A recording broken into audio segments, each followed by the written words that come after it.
So you hear that you should be taking fish oil for cholesterol and for heart disease and lowering inflammation. Can you speak to that? Yes, of course.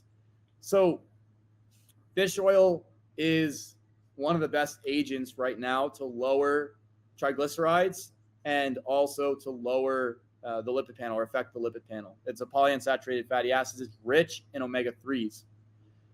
Now, the problem with omega-3s is that they are even more susceptible to oxidative stress than the omega-6 fatty acids are.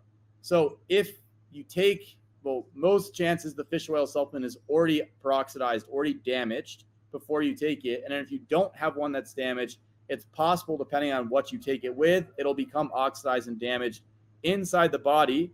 And then once it gets in the body, unless it's protected to some extent, it's also possible that it will oxidize there as well. So you have this oxidation, this lipid peroxidation risk with the omega-3 fatty acids. And then the omega-3 fatty acids are lowering lipids. There's a study looking at, this is in an animal study specifically, and then there's some in vitro studies where basically when you add the omega-3 fatty acids to the liver undergoes oxidative stress, the liver cells, and then the oxidative stress damages the ability of the liver to transport cholesterol into the bloodstream. So are you lowering your cholesterol because your liver can't export it because you're creating oxidative stress? Mm-hmm. It's like, well, that's probably not the best mechanism to lower the cholesterol levels overall. You'd rather adjust it through diet, make sure metabolic health is going well so the tissues are uptaking that cholesterol. And then also, are you going to drive oxidative stress in that process? Because in these studies, they're able to minimize the oxidation of the polyunsaturated fats by either lowering iron levels or providing vitamin E. So having adequate vitamin E prevents lipid peroxidation.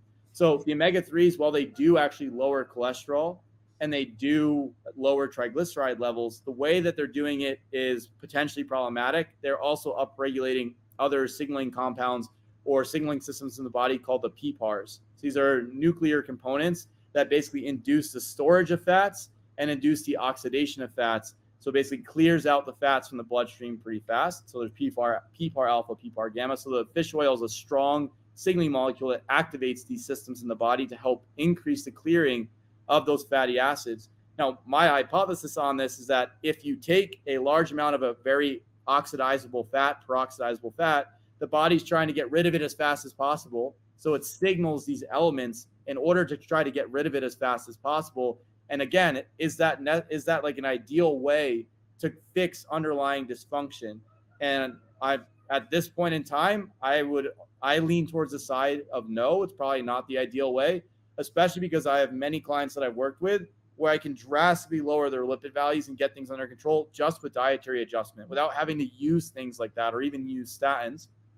And it comes down relatively quickly, within a matter of a month or so or 2 months, like drastically dropping the lipid profile as long as the person is able to follow through the dietary setup that we put in place. So I would prefer to try to use dietary and lifestyle components to move the lipid profile and then correct those other areas that I mentioned, than use some of these other components that do have a verified effect of lowering lipids, but perhaps the mechanisms aren't so great.